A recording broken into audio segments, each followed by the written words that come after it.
Hey everybody and welcome. Today I'm going to be taking a look at the Welcome to Raccoon City Jill and Wesker vignettes and kind of give my thoughts on them and pause and analyze anything that might be interesting. If you're curious about my thoughts on the various casting controversies, you're going to want to check out my previous video for that because I'm not going over it again. That kind of stuff isn't fun to talk about. I would much rather just analyze the movie itself. But with that said, let's get right to it.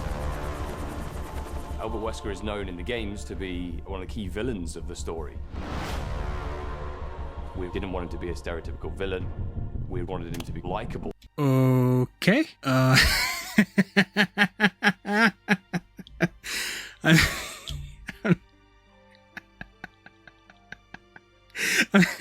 sorry, the look on his face and the freaking jacket that he's wearing. Not to mention the dart on his forehead. Sorry, it's just sorry, just Wesker in the games isn't a person. He's not a fully fleshed person, so like seeing him, first of all, I mean, yeah, I guess it should be addressed. He's out to dinner with Jill, but that jacket, okay, so for anybody who's a little unfamiliar, the reason I'm laughing so much is just because, like, Wesker is, for a good chunk of the Resident Evil game series, and even the first franchise live-action movies, he's the villain, and he's just the villain. You don't get any insights into the person he is. As far as we could tell, he doesn't have feelings or emotions aside from rage, you know?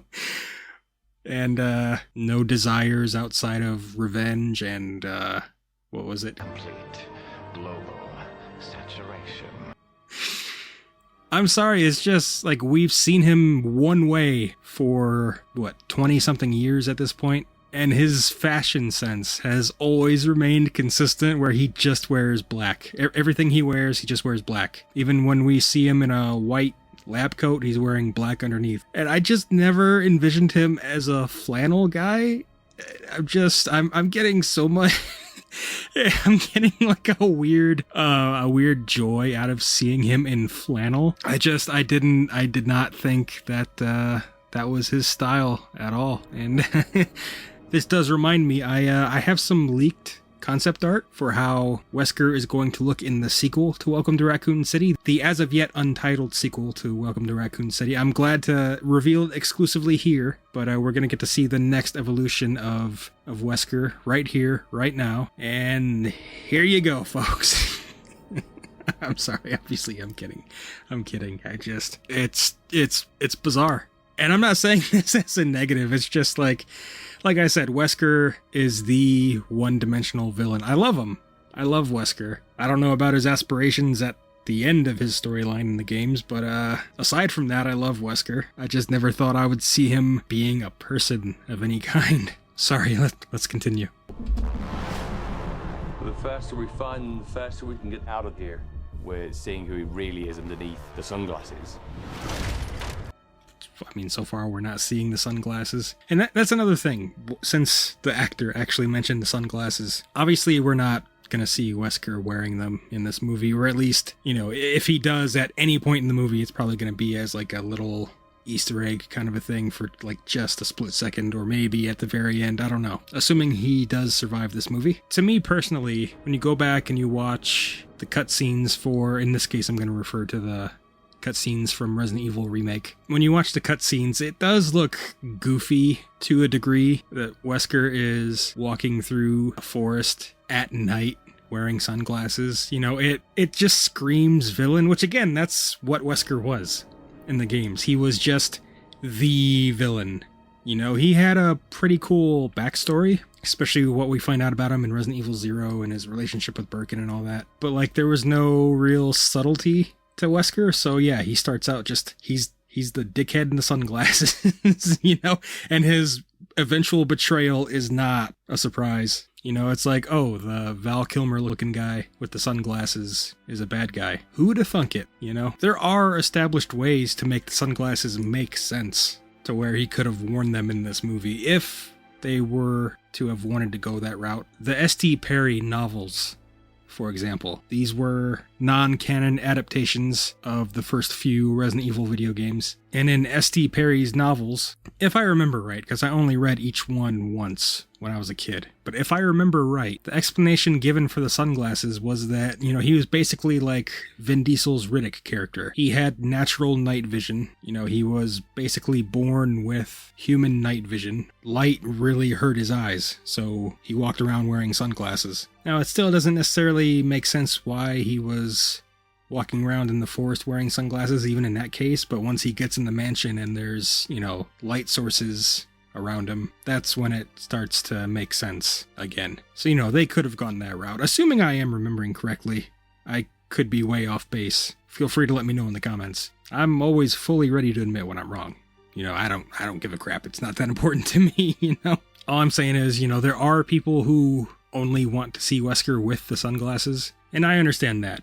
I'm, as of right now, fine with the lack of sunglasses, because it can look goofy if you don't explain it, but would I preferred for them to be there? Yeah, it's just not a major deal to me, at least not in this particular movie. Once he goes all red eyes, if he does in the movies going forward, if there's sequels, yeah, I want him to wear the sunglasses, because it's just, Wesker is up there to me as one of those top iconic video game villains, right alongside Sephiroth, Oh, that's awesome. I love that. The Moonlight Sonata puzzle. I'm a little bummed out that Jill isn't the one doing it, but hearing Moonlight Sonata in this movie, it's great, and I don't know what that device is that he has. I'm kind of curious to see what the explanation is for that, but it's just awesome to see that there are going to be some of the game puzzles included in this movie. It's an origin story that brings that version of Wesker. We watch his character evolve and become the Wesker that we all know from the games.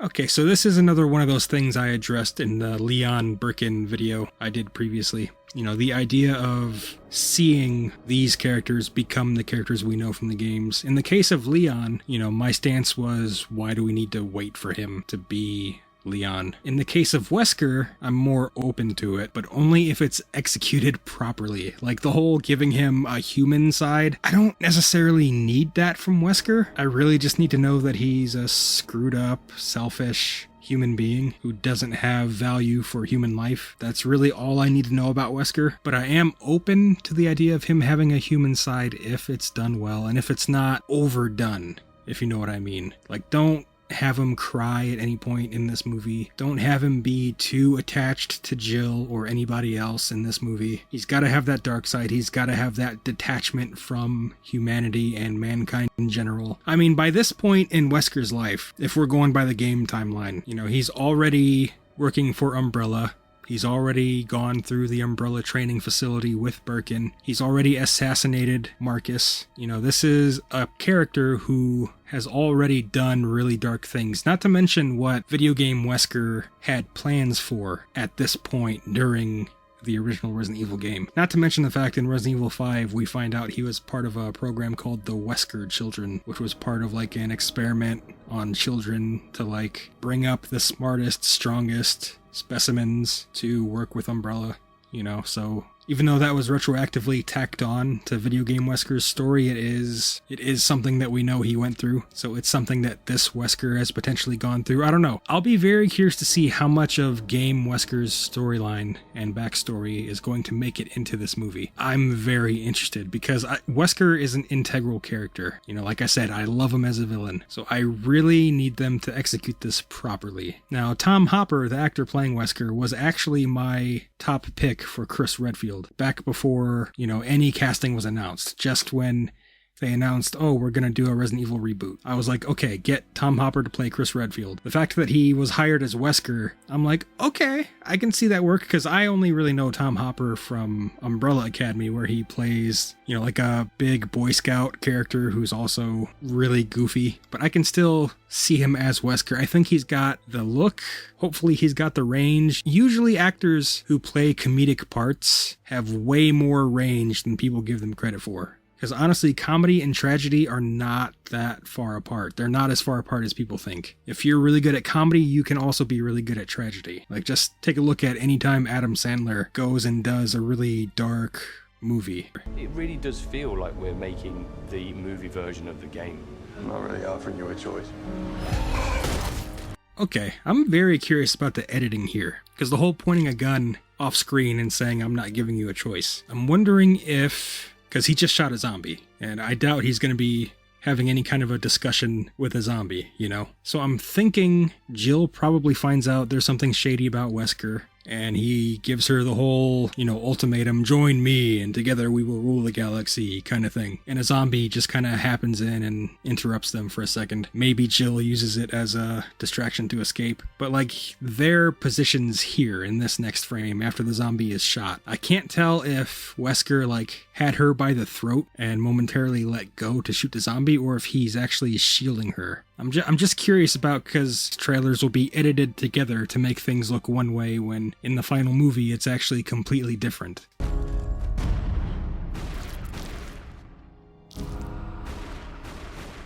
But yeah, okay. Yeah, I have worries about Wesker's character. Now the whole Jill thing, going out to dinner with her, letting her shoot him in the head with a dart gun. Like, if I'm being honest, I'm wary about all of that. I mean, the flannel jacket isn't that big of a deal. It's a strange choice for Wesker, don't get me wrong. Let's move on to Jill, shall we? Oh my god. I love horror films. I always go, if this really happened, how would I survive? Where are they? For Jill, it's guns. Really? What? Someone should confiscate that. Jill is What? What was that? Hold on, what was that moment? Emma Evans told me about this beforehand. This is my first time seeing this vignette. Emma Evans let slip in one of the comments on one of my videos that there was like a weird Wesker Crow Jill scene. What the hell was that? Guns. Really happened. How would I survive? Where are they? For Jill, it's guns. Really? What? Someone should confiscate that. Jill. Wesker's joking around. Wesker said, really? What? It's just like everything with Wesker just feels so weird to me. Like, I don't know. It's a very strange thing. I really can't explain it that well. I almost gotta see that again. I'm sorry. I'm so sorry, guys. She could, first of all, the look on Chris's face. It's guns. Really? What? Someone should confiscate that.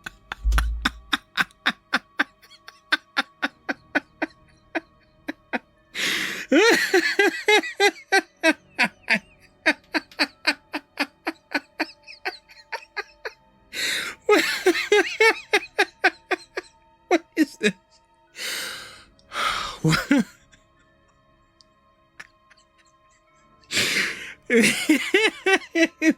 Oh my gosh, I have tears in my eyes. What is this comedy? Oh my gosh. I mean, the Resident Evil games have had funny moments here and there. The entirety of Resident Evil 1, OG Resident Evil 1, was like unintentionally funny. But what? Honestly, what is this moment? What is this moment? What was that freakish bird that she just obliterated with one shot? Guns. Guns! Blam! Okay, I've composed myself now. Oh my gosh, I'm so lightheaded. I don't know how much I'm gonna edit all that down, but I think I just almost died. I really think I just almost died. Oh, okay. Let me wipe the last couple of fresh tears from my eyes. Really? What? Someone should confiscate that. Jill is a little bit crazy. What would the worst way to die be? You're a freak, What the- Valentine. She works in the police force in this small town. Hey! You snooze, you lose. What? It's Jill Sandwich now. She's very loyal. Go with the others. I'll find a way out. You don't mess with her. Come on. She's just so badass.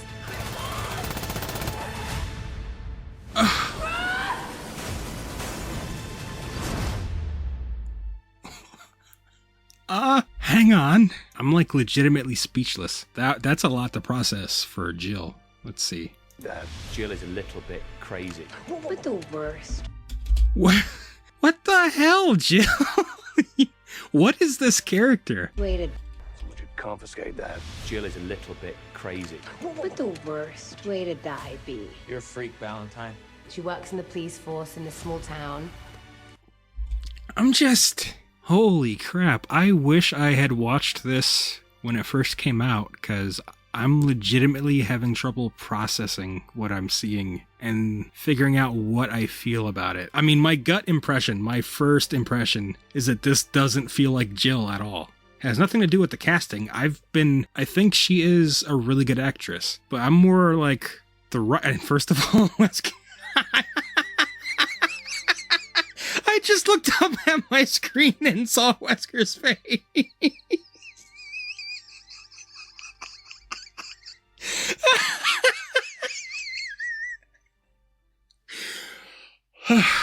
Okay. I gotta get off of this. Oh my gosh. I'm gonna pass out. I'm so lightheaded. Okay, first of all, Jill sandwich. They got a line in there. I so wish Barry was in here to make the Jill sandwich joke himself, or for it to be like a weird continuing line. Like, still have this scene happen, but Barry's present, and then later on in the movie, the ceiling trap happens, and he rescues her like in the game, and he still says, "You were almost a Jill sandwich." You know? I just wish that could happen. I love Barry as a character and his dad jokes. And if you're gonna inject humor into Resident Evil, like they clearly are, like there's no denying that after this vignette, they are injecting a shit ton of intentional humor into Resident Evil. Why don't you have Barry, the king of dad jokes? So Jill Valentine as an insane loose cannon. I can't say that's something that I can envision based on the character I know. Like, who made this decision? Like, she comes across like an absolute lunatic. I'm sorry, but a police officer just whipping out a pistol in a public place. Jill Valentine's basically Charlie. Really? What? Nobody wants a wild card, okay? It doesn't make any sense. We don't want a maniac in our group, but there's no benefit to it. Having somebody making wild decisions that make no sense, that benefits nobody. Jill Valentine is the wild card. What in the world? I can't say I expected that. If they're going for subverted expectations, then mission successful. But oh my gosh. I legitimately don't know what else to say. I don't know, I think my gut reaction is that I don't like it, but I definitely am gonna have to think on this some more. And honestly, this is probably something I'll just have to reserve final judgment for, like a lot of other things, of course. Hopefully that goes without saying. But I have to reserve final judgment until I actually see the entire movie to get more than a few snippets of her character. But she seems like somebody who should be in a mental institution. Like, she's practically a Batman villain.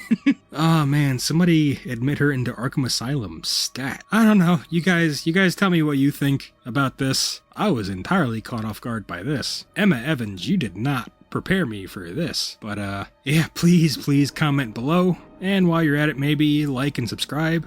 Maybe share the video. The whole self-promotion thing just always feels scummy to me for some reason. Like, I don't understand why. Thanks for watching. I'm Baffled, and I hope to see you next time. Bye.